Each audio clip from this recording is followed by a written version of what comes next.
Welcome to our annotation platform.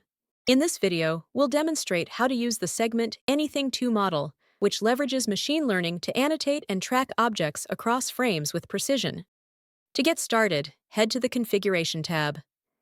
Here, you'll find the ML Model dropdown. Select Segment Anything To from the list and save changes. This model uses advanced AI to automatically annotate objects in your video or images. Once you've selected the model, create an object by selecting the region of interest in your frame. You can do it in 3 ways. By using foreground points. In that case, you directly pointing on the actual object, telling the platform where to focus. Using background points to define the background, helping the platform to divide more easily between the object and its background. Or by selecting the object with the containing box.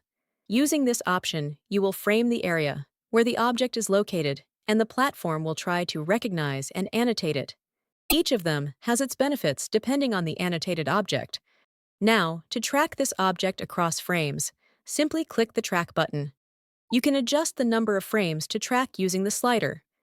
You can track up to 100 frames, which can later be extended by repeating the same process at the desired frame.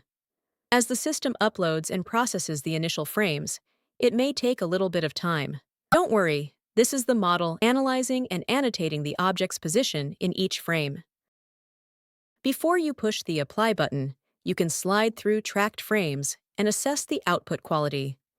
In case of inaccuracies, you can fix them. If the result is acceptable, click the Apply button. This Segment Anything model will create a keyframe on each frame where the change is registered. Now, if you choose to track another object within the same range of frames, notice how much faster it processes.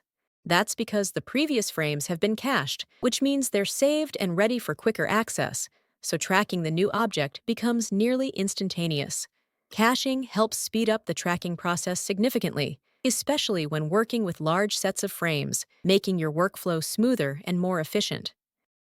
To recap, simply select the Segment Anything To model, annotate your object, click Track, and choose your desired frame range. The model will do the hard work of annotating and tracking, and thanks to caching, it will process your frames faster as you continue. Try it out today and see how machine learning can streamline your annotation tasks.